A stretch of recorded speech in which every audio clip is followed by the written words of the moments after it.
Mesdames, Messieurs, bonsoir et bienvenue au journal du 15 octobre, sans tarder les titres. Le chef de l'État Abdelkader Ben Salah reçoit les lettres de créance d'ambassadeurs de plusieurs pays, le Liban, l'Autriche, l'Égypte, la Croatie, l'Arabie Saoudite et le Brésil. Retour sur la cérémonie dans quelques instants.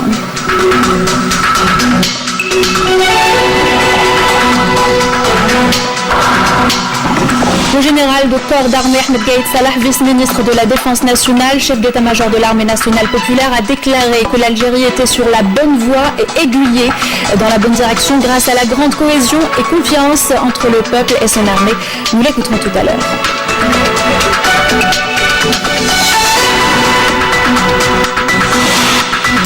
Le président de l'APN, Slimane Chinin, en Serbie, conduisant la délégation algérienne à la 141e Assemblée de l'Union interparlementaire, il a mis en avant l'impératif d'unifier les vues face aux différents défis. Et enfin, football, l'équipe nationale rencontrera tout à l'heure l'équipe de Colombie à 20h lors d'un match amical qui se veut un deuxième test pour les champions d'Afrique. Bonsoir à tous. Je vous le disais en titre, le chef de l'État, Abdelkader Ben Salah, reçoit les lettres de créance d'ambassadeurs de plusieurs pays, notamment celui du Liban. Le chef de l'État a reçu Mohamed Mahmoud Hassan, qui lui a remis les lettres de créance l'accréditant en qualité d'ambassadeur extraordinaire de la République libanaise auprès de la République algérienne démocratique et populaire.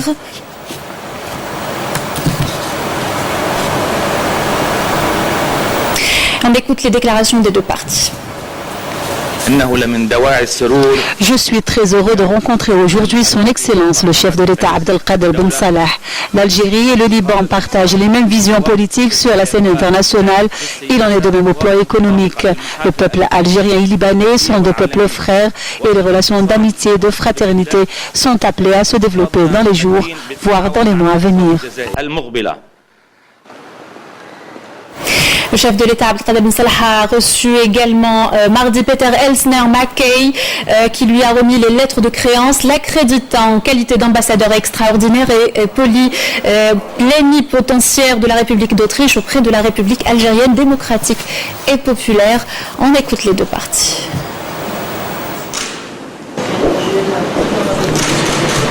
Mesdames et Messieurs, l'Autriche est un partenaire fiable de l'Algérie depuis et même déjà avant son indépendance. L'Algérie, cette année en particulier, a montré une évolution remarquable et nous souhaitons contribuer au progrès économique et social de votre pays avec plus de partenariats gagnant-gagnant. Nos deux pays sont unis par le désir de maintenir et défendre un multilatéralisme efficace et effectif pour trouver des solutions aux grands défis avec lesquels l'humanité est confrontée, comme la résolution pacifique de conflits armés, le développement équitable ainsi que le réchauffement climatique. Merci. Et toujours au cours de la journée, Abdelkader Ben Salah a reçu Ayman Jamal Eddin Abdel Fattah Mouchriq, qui a remis les lettres de créance l'accréditant en qualité d'ambassadeur de la République arabe d'Égypte auprès de la République algérienne démocratique et populaire. Je vous propose de l'écouter.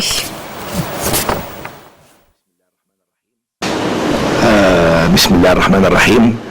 الحقيقة أنا سعدت باستقبال Je suis très heureux de l'accueil qui m'a été réservé. J'ai transmis lors de l'entrevue que j'ai eue avec le chef de l'État les salutations du président Abdel Fattah al-Sisi.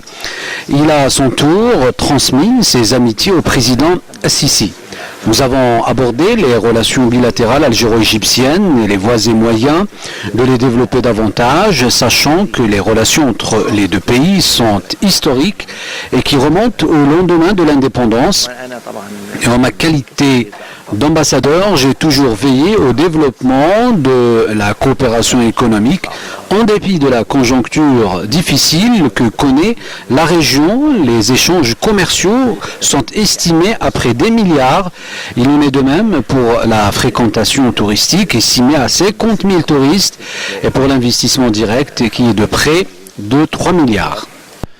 نحن دائما نتطلع إلى التعاون في الملف الاقتصادي والتعاون في مجال Lors de la même cérémonie, le chef de l'État Abdelkader Ben Salah a reçu Ilija Zelaïlit et qui a remis les lettres de créance l'accréditant en qualité d'ambassadeur de la République de Croatie auprès de la République algérienne démocratique et populaire. On l'écoute.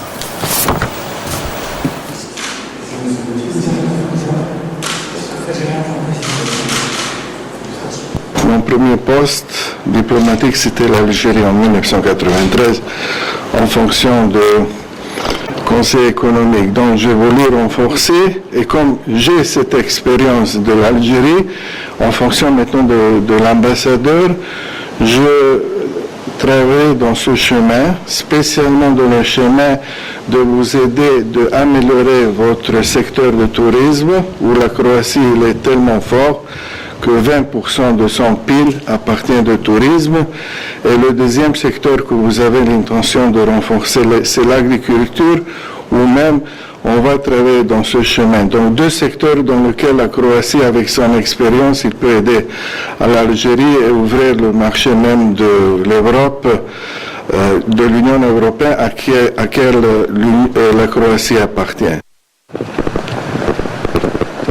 Le chef de l'État Abdelkader Ben Salah a reçu également ce mardi Abdelaziz Ben Ibrahim Al-Omairini qui a remis les lettres de créance l'accréditant en qualité d'ambassadeur du Royaume d'Arabie Saoudite auprès de la République algérienne démocratique et populaire. On l'écoute.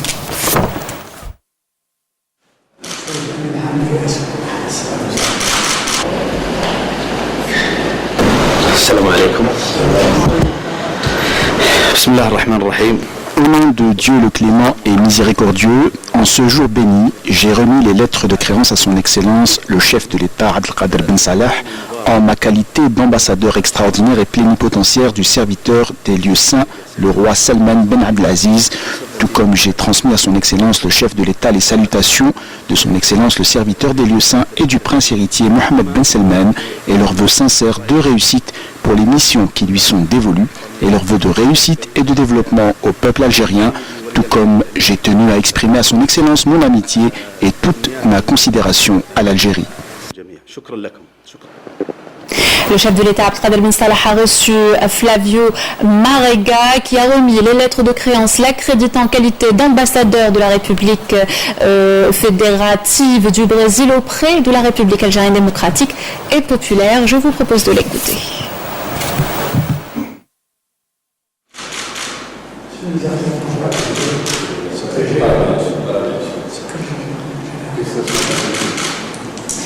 Donc je viens de présenter mes lettres de créance au président Ben Salah et j'ai eu l'opportunité de lui transmettre que le Brésil, nous sommes des amis de l'Algérie dès le lendemain de l'indépendance. On a reconnu l'indépendance de l'Algérie le lendemain, jour le même. Et dès cette époque-là, nous avons eu toujours des relations excellentes. Et toujours dans le domaine politique, le domaine économique. Et nous avons les plus gros commerces avec Nord d'Afrique et Moyen-Orient. C'est notre deuxième partenaire, l'Algérie, avec un commerce de 3,5 milliards de dollars l'année dernière.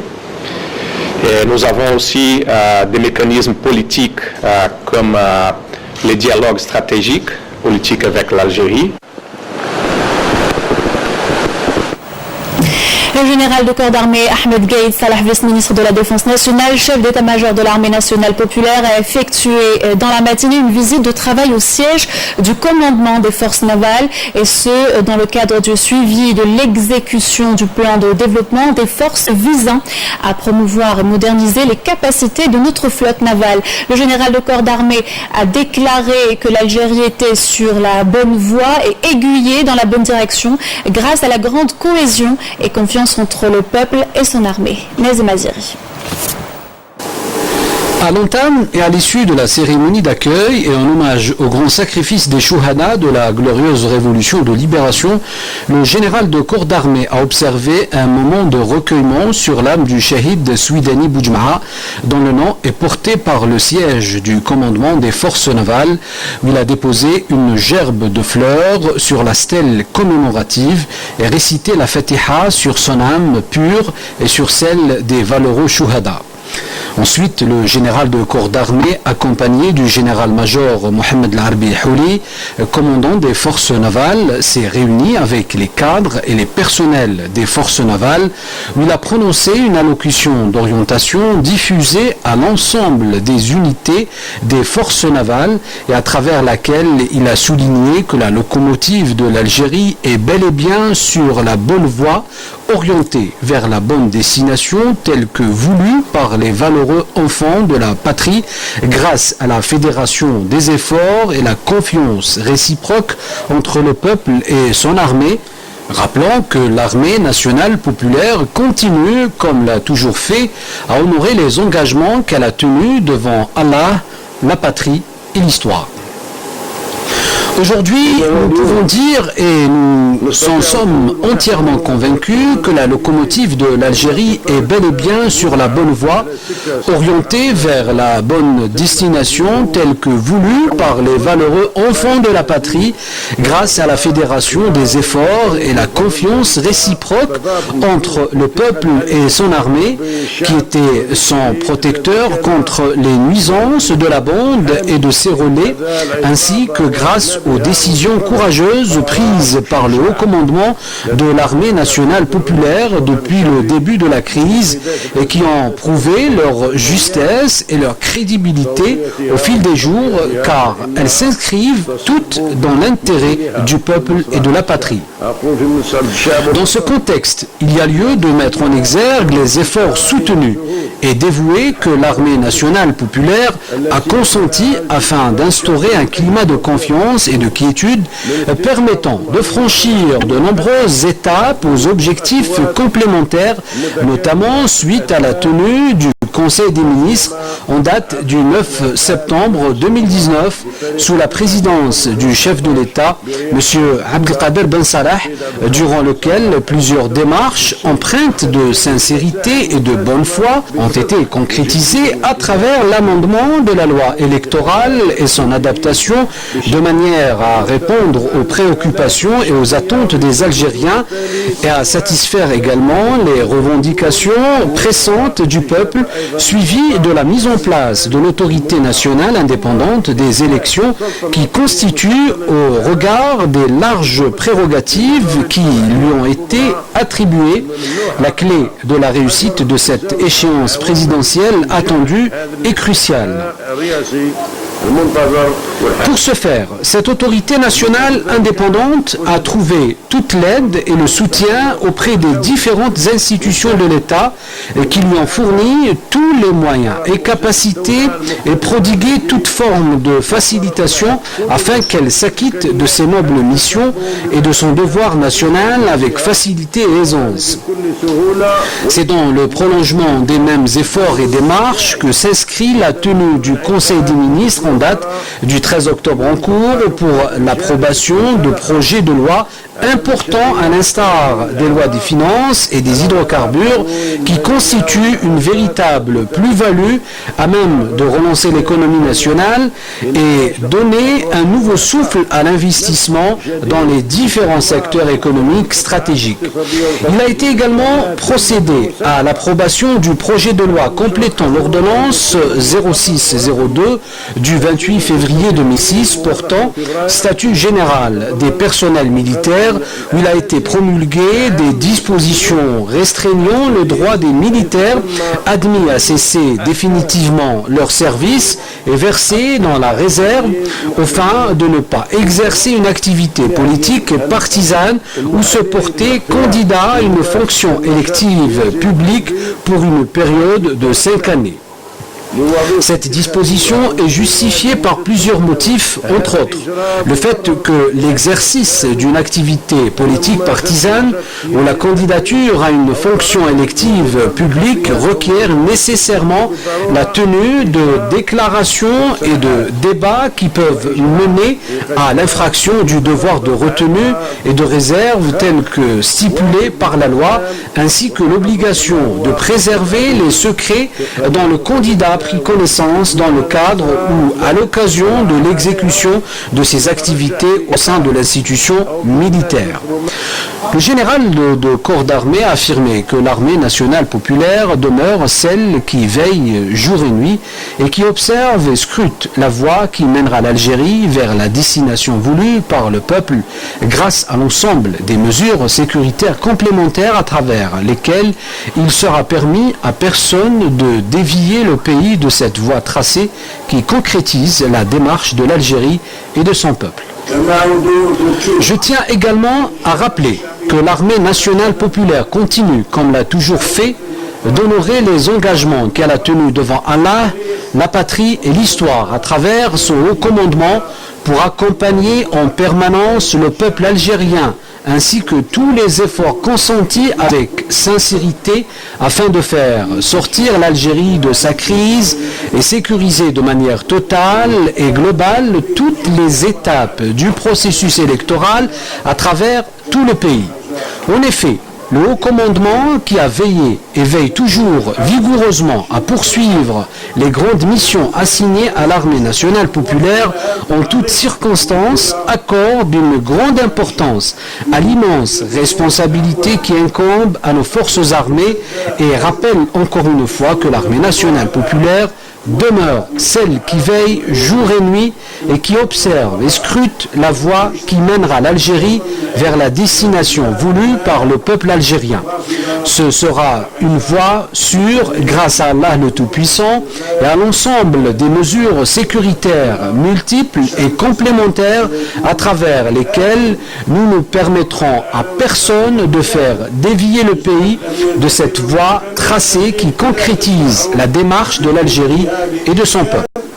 Pour conclure, le général de corps d'armée a tenu à exhorter la jeunesse à emprunter la même voie que leurs ancêtres durant la glorieuse révolution de libération pour mener l'Algérie à bon port et ce, à travers une affluence massive aux urnes le 12 décembre prochain.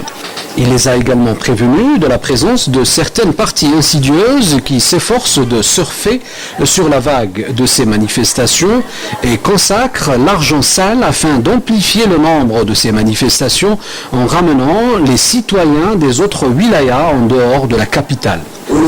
Je veille toujours à dire avec une immense fierté lors de mes interventions que l'armée nationale populaire mérite amplement d'être la digne héritière de l'armée de libération nationale et s'enorgueillit d'être issue de ce peuple authentique qui s'est toujours caractérisé par la conscience, la maturité et la rationalité lorsqu'il s'agit du destin de l'Algérie. À la lumière de tout cela, j'accorde aujourd'hui et toujours à cette jeunesse consciente toute l'attention car elle la mérite. En effet, la révolution de libération s'est déclenchée, s'est poursuivie et a triomphé grâce aux efforts de la jeunesse et de la force de sa volonté et de sa détermination à atteindre les objectifs escomptés.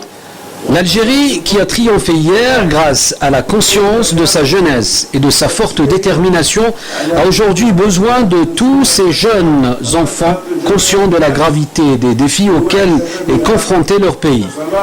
Nous sommes pleinement convaincus que notre jeunesse aujourd'hui empruntera la même voie que ses ancêtres et mènera l'Algérie à bon port. Il est certain que l'affluence au bureau d'inscription sur les listes électorales est un présage prometteur que l'affluence aux urnes le 12 décembre prochain sera dense. Et comme les vaillants ancêtres ont porté le fusil hier pour effacer les traces de l'abject colonialisme français, nos jeunes devront aujourd'hui affluer vers les urnes pour voter et infliger ainsi une gifle douloureuse à la bande et effacer ses traces dans tous les domaines.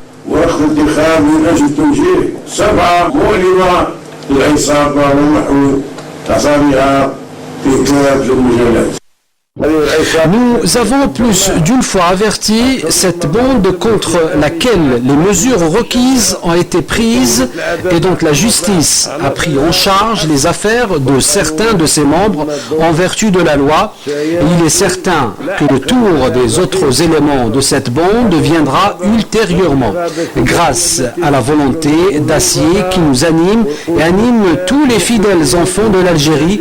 Nous préserverons la patrie de tout mal et nous poursuivrons, grâce à Allah le Tout-Puissant, le combat contre cette bande jusqu'à son élimination totale, voire son éradication définitive et irréversible, afin de libérer l'Algérie des nuisances de ce groupuscule traître et renégat.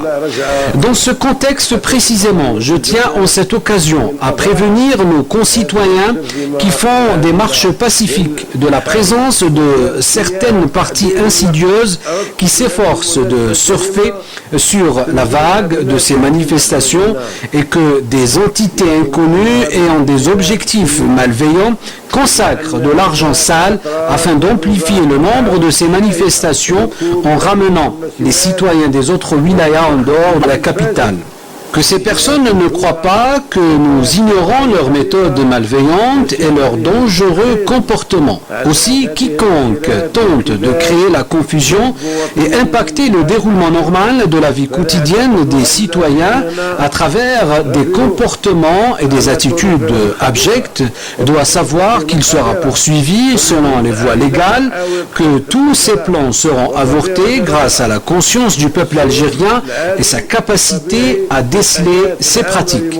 Il doit également savoir que la citadelle de l'Algérie est imprenable, que les liens du peuple sont solides et homogènes et sa perception suffisamment forte pour que quiconque tente d'empêcher l'Algérie de poursuivre en toute sécurité son chemin avec confiance et constance. À l'issue de cette rencontre, le général de corps d'armée a écouté les interventions des cadres et des personnels du commandement des forces navales qui ont réaffirmé que leurs efforts demeurent toujours sur la bonne voie et parfaitement en phase avec les sacrifices de leurs vaillants aïeux parmi les générations de la Shahada et du Djihad. Lors d'une deuxième réunion avec le commandement des forces navales et ses états-majors, le général de corps d'armée a suivi un exposé présenté par le commandant des forces navales portant sur les réalisations des forces navales au titre du plan de développement et de modernisation de sa flotte navale. Cette rencontre était également une occasion pendant laquelle le général de corps d'armée a tenu à évoquer ce qu'a pu réaliser ses forces sur le terrain et qui se manifeste notamment à travers les exercices périodiques exécutés par les unités des forces navales. Dans le reste de l'actualité, levée de rideau hier en Serbie sur les travaux de la 141e Assemblée de l'Union interparlementaire. Le président de l'Assemblée populaire nationale, Slimane Chinin, qui a conduit la délégation algérienne, a mis en avant l'impératif d'unifier les vues face aux différents défis lors de son intervention, appelant à redoubler d'efforts pour promouvoir la coopération parlementaire, notamment entre les États membres de l'Organisation de la coopération islamique. Depuis Belgrade, notre envoyé spécial Samia Bouarouj. Les travaux de la 141e Assemblée de l'Union interparlementaire ont débuté officiellement en présence de 179 parlements.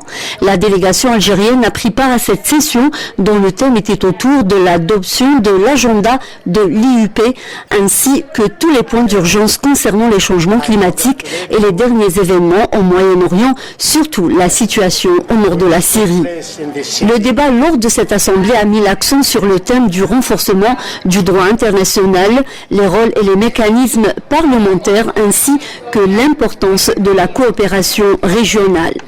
Les parlementaires se sont échangés les points de vue concernant les questions de l'ordre, l'égalité des sexes, la promotion des droits de l'homme, l'encouragement des jeunes parlementaires ainsi que l'objectif de couverture sanitaire universelle d'ici 2030. Monsieur Slimane Chennine, le président de l'APN, lors de son allocution, a réaffirmé les principes de base de l'État algérien qui se basent sur le dialogue et la paix et son opposition à toute forme d'ingérence dans les affaires internes des pays. ساهم البرلمان الجزائري في وضع نظام قانوني يضمن حق مشاركة المواطنين في العمل السياسي من خلال التصويت منذ أسابيع قليلة على قانونين عضويين يتمثل الأول في تعديل القانون العضوي المتعلق بالنظام الانتخابي وتم بموجبه إدراج عدد من التعديلات الضامنة لديمقراطية ونزاهة وشفافية الانتخابات تماشيا مع المعايير المعتمدة دوليا. ويتمثل الثاني في إنشاء السلطة الوطنية المستقلة للانتخابات بما يضمن الانطلاق في مرحلة جديدة ضمن حركية ديمقراطية وطنية من خلال التنصيص على ضمانات غير مسبوقة للفعل الانتخابي الذي يقدس صوت المواطن ويجعله مصدرا وحيدا للشرعية السياسية تجسيدا للمبدأ الدستوري القاضي بأن الشعب هو مصدر لكل سلطة. Depuis sa création, avant 130 ans, l'Union interparlementaire adopte des principes fixes concernant le dialogue politique, l'état de droit et la résolution pacifique des conflits à travers la diplomatie parlementaire. L'Union interparlementaire a été créée en 1889. L'Algérie est membre depuis 1977 et a pu être membre du comité exécutif et a siégé divers comités. Samia Bouarour, à partir de Belgrade, Serbie. Et en marge de l'Assemblée générale de l'Union interparlementaire, le président de l'APN, Slimane Chennine, s'est entretenu avec nombre de ses homologues, à l'instar de la présidente du Parlement ougandais, Rebecca Kadaga. On écoute les déclarations des deux partis. Au plus tôt, les deux partis sont revenus sur les enjeux qui se posent pour le continent africain. Le président de l'Assemblée populaire nationale s'est également entretenu avec son homologue du Monténégro, Ivan Brajovic.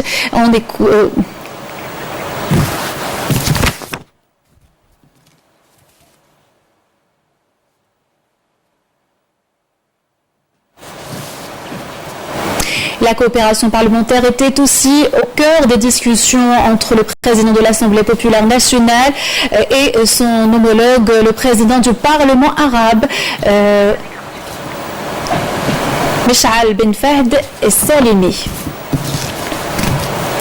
Et puis communiqué de l'autorité nationale indépendante des élections suite à la saisine par des postulants à la candidature à la présidentielle du 12 décembre 2019 au sujet du dépassement qui aurait entaché l'opération de souscription des signatures individuelles au profit de candidatures à la présidence de la République consistant en des faits supposés d'achat de signatures dans certaines wilayas du pays. Le président de l'ANI a instruit les coordinateurs des délégations des wilayas concernées d'enquêter sur ces plaintes. A précisé la même source, cette procédure permettra en cas de confirmation de prendre toutes les dispositions légales appropriées conformément aux dispositions de la loi organique numéro 19-7 du 14 septembre 2019 relative à l'ANI et la loi organique du 16-10 du 25 août 2016 relative au régime électoral modifié et complété.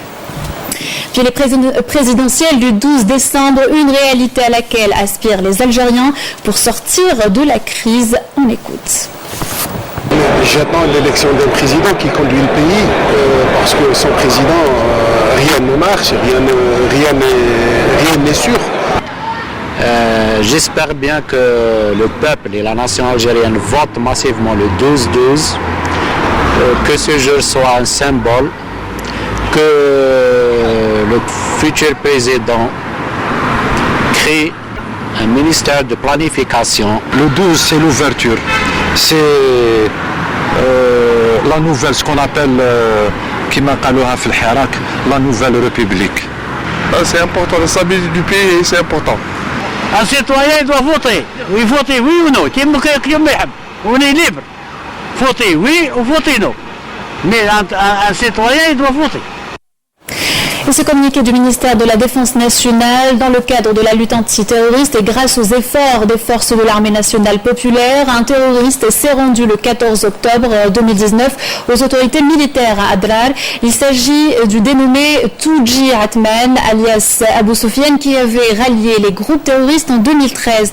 Dans le même contexte, et suite à l'opération menée par un détachement de l'ANP dans la commune de Tniyat el-Had, wilaya de Tissim Silt, ayant permis hier la neutralisation d'un terroriste et la récupération d'armes à feu. Il a été procédé à l'identification de ce criminel. Il s'agit du dénommé Mellal Ammar alias Ouahla qui avait rallié les groupes criminels en 2014.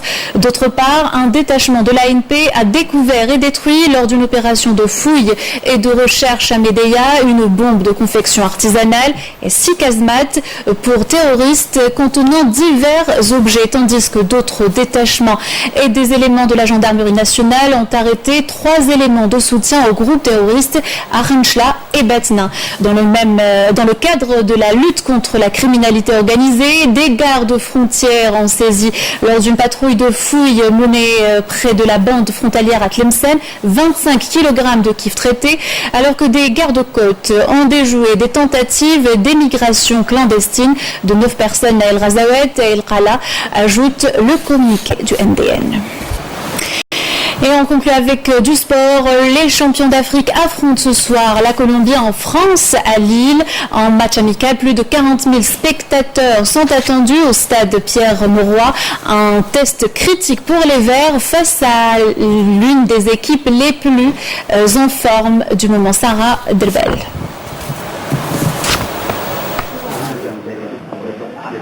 Le premier match de l'Algérie sur le territoire français depuis le 18 novembre 2008.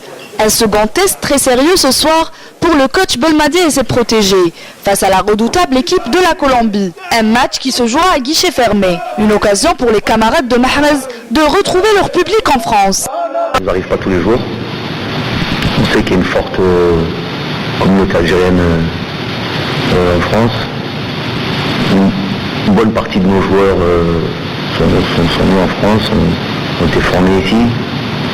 Donc évidemment les familles sont là, les amis sont là, c'est toujours plaisant de jouer entouré des siens, surtout quand on n'en a pas l'habitude. C'est un match je pense historique, parce que déjà c'est en France, il y a beaucoup d'Algériens ici, donc là on voit le monde dehors, ça nous fait plaisir, qui nous supportent comme ils le font toujours, et voilà, qui ne changent pas. On a besoin d'eux, on a besoin de leur soutien comme d'habitude. On vient en partie pour eux, on va faire un match pour les rendre fiers.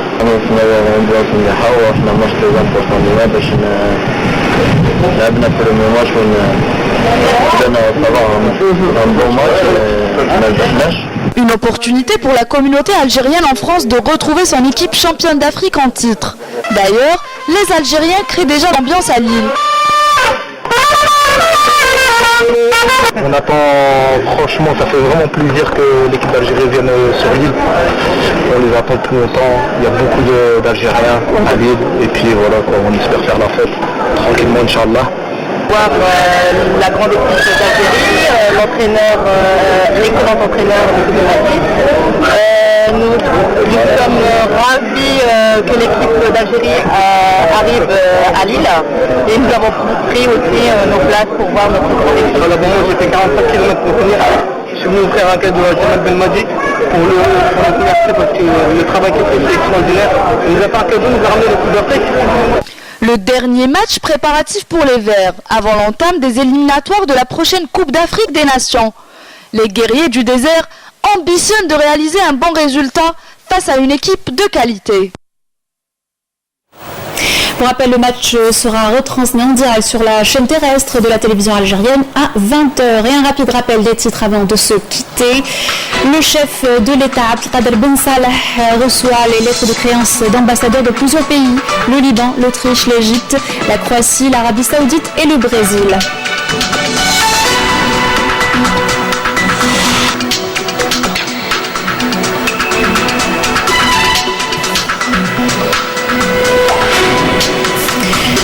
secrétaire général de corps d'armée Ahmed Gaïd Salah, vice-ministre de la Défense nationale, chef d'état-major de l'armée nationale populaire, a déclaré que l'Algérie était sur la bonne voie et aiguillée dans la bonne direction grâce à la grande cohésion et confiance entre le peuple et son armée.